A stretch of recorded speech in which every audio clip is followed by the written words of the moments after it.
So, Dr. Fauci, your entries made clear that you love being a hero, a celebrity, and here having the eyes of the world upon you.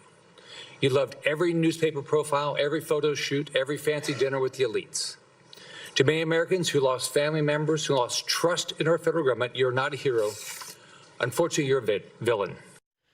Well, there he was earlier today, Dr. Anthony Fauci back in the spotlight in today's blockbuster hearing on the origins of COVID. Remember back in 2020, he was featured on the cover of Time Magazine's 100 issue and People magazine. And it wasn't just the media that fawned over Fauci during the pandemic. Hollywood stars did so too.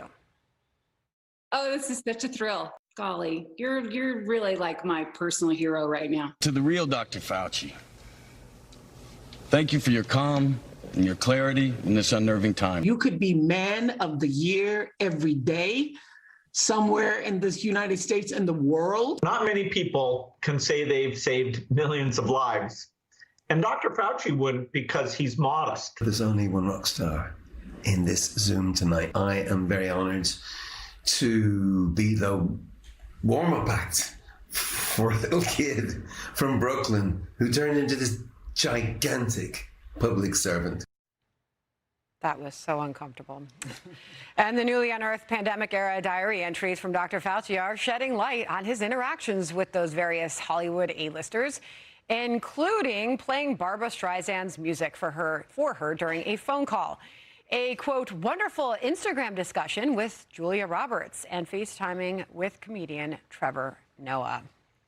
How did you feel, Emily, watching those celebrities gush over Fauci during the pandemic? See, I couldn't watch, honestly. The phrase cringeworthy, like it was difficult. Golly, I feel sick to my stomach, especially thinking about, for example, the achievements that Bono has made in his service in humanity, philanthropy, not to mention musical contribution, fawning over what we now realize is a very tiny, selfish, egomaniacal man who's also massively dishonest and self-obsessed. And they are all silent right now, by the way. And by the way, Donna, this is someone who just sat before the American Congress, the American people, and decided that he doesn't know anybody in answer to any of their questions.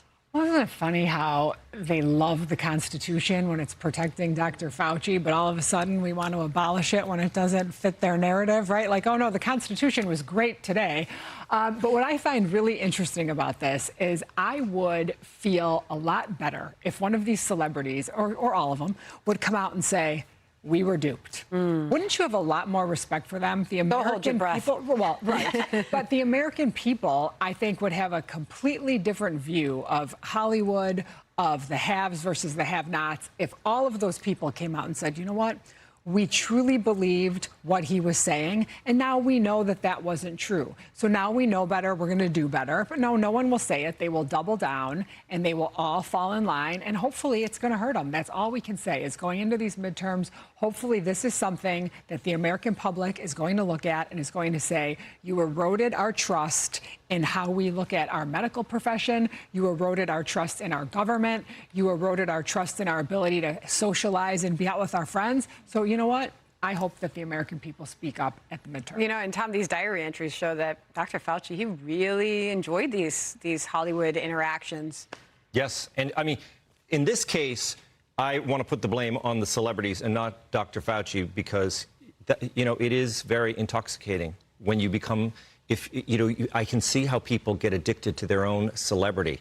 He's a terrible person, but that angle, I mean, that's a very normal and human thing to get, to kind of believe your own press. I look at I look at Bono, I look at Julia Roberts, and I think, what is it about them that why was this guy a hero to them? And I think he was not. It's insincere. They want to seem like this kind of blue-collar hero. He's got the accent. You're wrong, Senator. And they love the idea because they think they're so special, these celebrities, and they love the idea that this guy is like, he's like the working class. All during COVID, all these wealthy people, and they say, you know what? Let's take some time out from our Zoom meeting for the people, the heroes, the people out there delivering our packages. Leave it on the porch. Leave it on the porch. And they have disdain for these workers, but they want to pretend that they are that they look at them as heroes. It's all fake. Rosanna? I was just going to say, listen, celebrities love power, and power loves celebrities. And the Democrats have this unholy alliance with celebrities, even during the race for presidency. I mean, Vice President Harris, she had everybody from Oprah to Beyonce performing for her. And President Trump had no one. Who did he have? He had some countries. Kid Rock. Yeah, a few. He had Kid Rock. The only one, Kid Rock. But, the Democrats use the celebrities to get us to roll up our sleeves and get the injections. And, even to this day, we're still kind of scratching our heads because I think it's backfired on them. Who cares what celebrity says? And I do believe that, George Clooney, when he wrote that op-ed piece in the New York Times saying, hey, let's look at Joe Biden. Is he okay? Is he up for the job? That someone in the Democratic Party put him up to it because they knew the power of celebrity could change everything. And it did. It just brought me to the power that they were wielding and the positions that we were all in with this. I'm thinking of the school shutdowns. And I'm thinking of the masks and the Zoom learning. But, if you go get your kids these shots, we can open the schools. And it's okay. All right. So then everybody went to go get their kids the vaccines. And it was just an incredibly difficult time. And we were hungry for leadership in that moment, to your point. Well, we were scared. We were looking for somebody, and he seemed like he had all the information. He was a scientist. Yeah. He was credible. He was trusted. So stressful talking about that time, I'm sure, for everyone at home as well. Be sure to like and subscribe for all the Fox News latest on YouTube and catch full shows streaming now on Fox One.